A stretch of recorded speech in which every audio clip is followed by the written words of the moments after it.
জামাত এবং শিবির এই মুহূর্তে নব্য আওয়ামী লীগ হয়েছে। আমির হামজা এমপি হওয়ার কোনো যোগ্যতা রাখে না। দর্শক, আপনারা দেখতে পাচ্ছেন জামাতের নেতা মুফতি আমির হামজাকে নিয়ে বিতর্কিত মন্তব্য করায় এই মুহূর্তে গণদোলাই খাচ্ছে রাশেদ খান।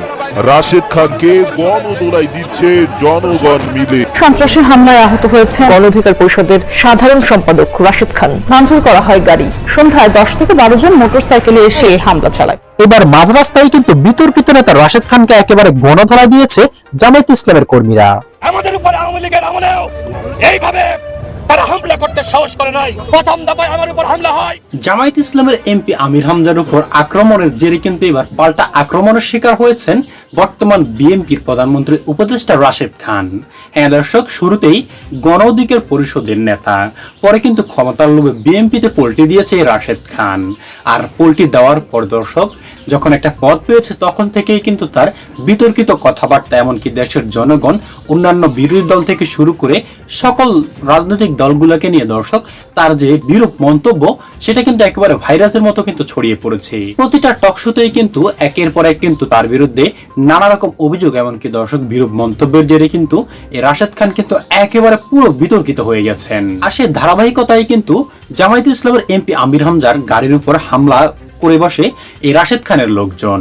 এমনকি আমির হামজার উপর দর্শক বেশ কিছু ইট পাটকেলও নিক্ষেপ করা হয়। আর এতেই কিন্তু ক্ষিপ্ত হয়ে গেছে একেবারে চরমভাবে জামায়াত ইসলামের কর্মীরা, অর্থাৎ 11 দলের কর্মীরা। আর যার বিপরীতে কিন্তু দর্শকের রাশেদ খানকেও কিন্তু এর মাসুল দিতে হবে। হ্যাঁ দর্শক শ্রোতা, যেটা নিয়ে আমরা খুবই গুরুত্বপূর্ণ একটি প্রতিবেদন আপনাদের জন্য সাজিয়েছি, যেটা আগে আপনাদেরকে দেখাবো, তারপর দেখাবো রাশেদ খান কোন বক্তব্যের মধ্যে দর্শক বিতর্কিত মন্তব্য করেছেন, যেটার কারণে তার আজ এই অবস্থা দর্শক, সেটাও কিন্তু তারপর দেখতে পাবেন। তাহলে চলুন সম্মানিত প্রিয় দর্শক শ্রোতা, কথা বাড়িয়ে আপনার মূল্যবান সময়টুকু আর নষ্ট না করে আগে আপনাকে সেই গুরুত্বপূর্ণ রিপোর্টটি দেখিয়ে নিয়ে আসি, তারপরে নিয়ে আর বিস্তারিত আলোচনা করা যাবে। আল্লাহর নামে শপথ নিয়ে বাড়ি থেকে প্রতিদিন বের হওয়া লাগে। 24 ঘন্টা সময় দিলাম, যদি গ্রেপ্তার করে আইনের আওতায় আনা না হয় আমরা ডিসি অফিস ঘেরাও করব। এখানকার সরকারি আমি এখন নতুন ফ্যাসিস্ট হওয়ার জন্য যে মানুষগুলো এই কুষ্টিয়াতে বিশেষ করে মাথা চাড়া দিয়ে উঠতেছে, আমরা এই যে এই বাড়িগুলোর দিকে একটু তাকাতে বলবো। এই সেই বাড়িগুলো যেখান থেকে পানির বোতল, শরবতের বোতল আমাদের জন্য এই মানুষগুলো ফেলে দিয়েছিল। সুতরাং আবারও যদি কোনো ছাত্রী সংগঠন, আমি তো এর আগেও বলেছি, এখনো বলছি, যাদের সভাপতি সেক্রেটারি ছাড়া বাংলাদেশে আর কাউকে খুঁজে পাওয়া যায়।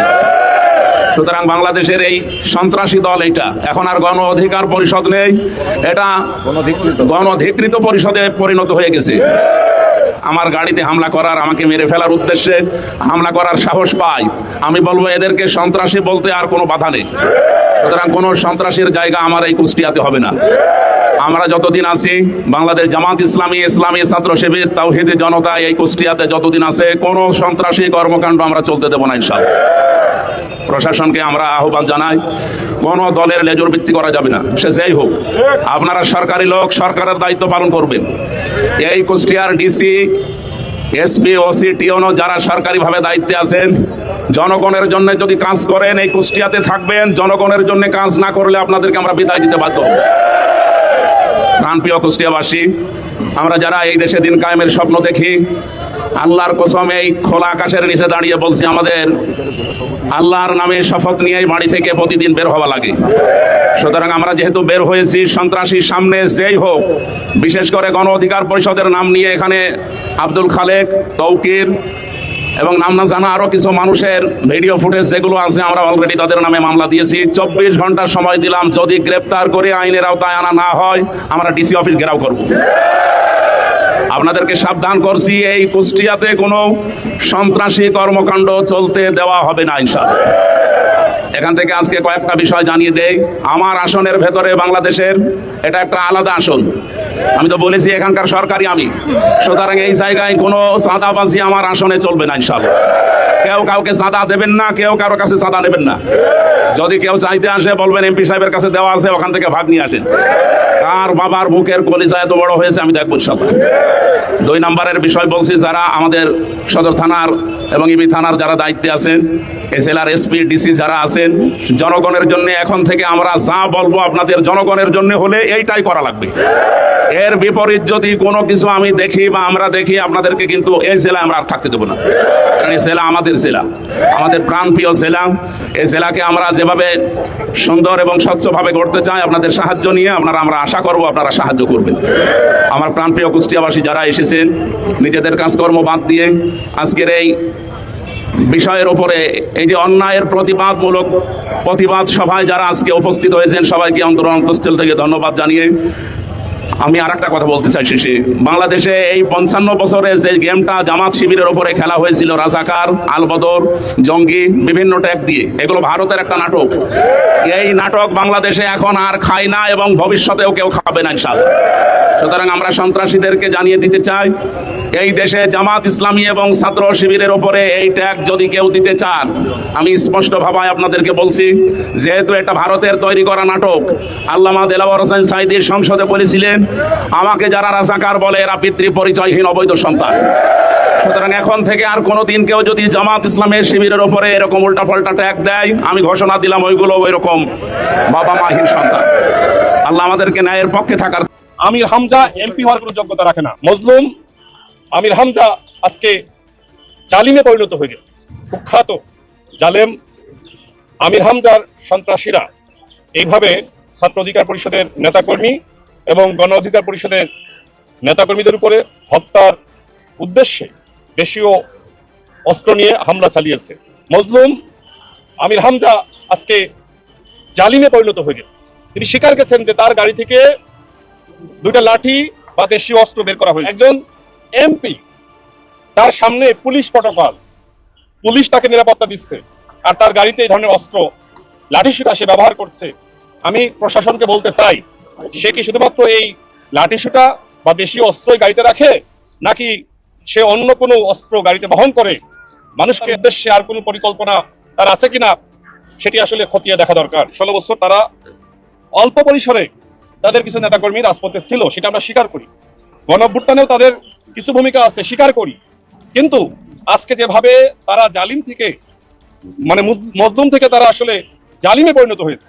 জামাত শিবিরকে যে রক্ষাটা বাহিনী বলা হতো, তার প্রমাণ মিলেছে এই ছাত্র অধিকার পরিষদের নেতাকর্মীদেরকে তারা যে পায়ের রক কেটেছে, হত্যা চেষ্টা চালিয়েছে। জামাতের সেক্রেটারি জেনারেল কতটা নির্লজ্জ বেহায়া হলে তিনি এই হামলার পক্ষে ছাপায় গিয়ে বিবৃতি দিতে পারে? গণঅভ্যুত্থানের সময় তারা অল্প পরিসরে নেমেছিল, কিন্তু আজকে যেভাবে তারা নিজেদেরকে মাস্টারমাইন্ড দাবি করছে, আজকে এই মাস্টারমাইন্ড দাবি করে এই জামাত এবং শিবির জুলাই গণঅভ্যুত্থানের সাথে বেইমানি করছে। এই যে রাশমিকার প্রেমিক আমির হামজা, তাই না, তার বিরুদ্ধে যদি যথাযথ ব্যবস্থা না গ্রহণ করে ছাত্র অধিকার পরিষদের গণঅভ্যুত্থানে কি ভূমিকা সবাই কিন্তু জানে। 16 বছর ধরে গুপ্ত ছিলেন, বেশি বাড়াবাড়ি করলে আবারও কিন্তু সেই গুপ্ত হওয়ার ব্যবস্থা করা হবে। এবং তারা জনগণের সাথে ইসলাম নিয়ে যেমনি ভাবে মুনাফিকি করে, ঠিক একইভাবে তারা রক্ষাটাই পারদর্শী। আমরা এরকম রক্ষাটা বাহিনী বাংলাদেশে রাজনীতি করুক, সেটি আমরা চাই না। আমরা আওয়ামী লীগের সময় জামাত এবং শিবিরের উপর যে ধরনের জুলুম হয়েছিল তার প্রতিবাদ জানিয়েছি, ঠিক একইভাবে তারা এখন যে জালিম হয়েছে, আমি তাদেরকে আহ্বান করব, এই জালিমগিরি যদি বাংলাদেশে করেন, বাংলাদেশে জামাত এবং শিবিরকে রাজনীতি করতে জনগণ দিবেন। যে ধরনের ঘটনা কুষ্টিয়ায় ঘটেছে, এই ঘটনার বিচার হতে হবে। আমির হামজাকে অবশ্যই গ্রেপ্তার করতে হবে। সে এমপি এবং সে বলেছে যে সে ওই এলাকার প্রধানমন্ত্রী, সে ওই এলাকার সরকার। কুষ্টিয়া কারোর বাপের সম্পদ নয়, বাপের এলাকা নয়। আমির হামজা নাকি কুষ্টিয়ার মাফিয়া। বহুত মাফিয়াকে আমরা বিদায় করেছি। শেখ হাসিনা বাংলাদেশের মাফিয়া হয়েছিল, বিদায় করেছি। জামাত এবং শিবির যদি মাফিয়া হতে চাই, জনগণ তাদেরকেও বিদায় করে। গণ অধিকার পরিষদের গণঅভ্যুত্থানে যে ভূমিকা আছে, জামাত শিবিরের তার ধারে কাছে ভূমিকা নাই। সুতরাং আজকে যে জামাত এবং শিবির বাংলাদেশে রাজনীতি করার সুযোগ পাচ্ছে, সেটির পিছনে কিন্তু গণ অধিকার পরিষদের, ছাত্র অধিকার পরিষদের অবদান আছে। আজকে গোলাম আজম সাহেবের সন্তানরা বলছে যে জামাত বিপদগামী হয়েছে আজকে এই আমির হামজাদের নমিনেশন দেওয়ার মধ্য দিয়ে। আজকে জামাত কারা করে? এই আমির হামজার মতন মানুষেরাই জামাত করে। কোনো ভালো মানুষ জামাত শিবির করে বলে আমার কাছে মনে হয় না। সমাজের সবথেকে নিকৃষ্ট সন্ত্রাসী, যে রক্ষাটাই পারদর্শী, তারাই জামাত এবং শিবির করে। যদি আমির হামজাকে গ্রেপ্তার না করা হয়, তাহলে কিন্তু আমির হামজা যেখানে যাবে সেখানে কিন্তু মা বোনের কাছ থেকে দরানি খাইতে পারে। ইতিমধ্যে কিন্তু এলাকার মানুষ ঝাঁটা এবং বারুণ নিয়ে তারা প্রস্তুতি গ্রহণ করেছে, আমি যতটুকু জানতে পেরেছি। আচ্ছা, একজন আলেম কি মসজিদের খুতবা দিতে গিয়ে ধরনের সমালোচনা করতে পারে রাজনৈতিক নেতাদের নিয়ে? সেখানে তিনি আল্লাহর কথা বলবেন, রাসূলের কথা বলবেন, তিনি ইসলামের কথা বলবেন, কিন্তু সেখানে তিনি রাজনৈতিক বক্তব্য দিচ্ছেন।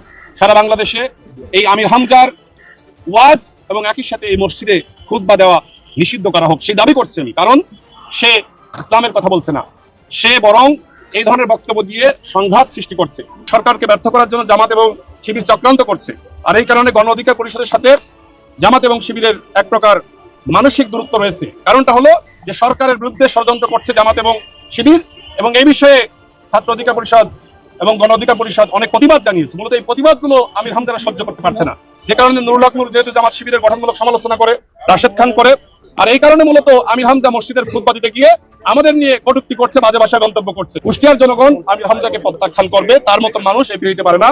আমির হামজা এমপি হওয়ার কোনো যোগ্যতা রাখে না। দর্শক, এই বিতর্কিত নেতা রাশেদ খানের মন্তব্যগুলো তো আপনারা এক এক করে শুনতেই পেয়েছেন। তার কথার মধ্যে একজন নেতা হিসেবে তার কথার মধ্যে কোনো মাধুর্য, কোনো ধৈর্য দর্শক কোনো কিছুই কিন্তু আমরা দেখতে পাইনি।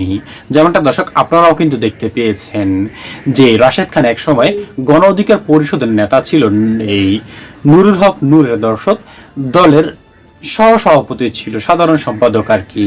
সেই ক্ষমতার লোভেই কিন্তু সে বিএনপিতে পল্টি দিয়েছে নির্বাচনের ঠিক কয়েকদিন আগেই।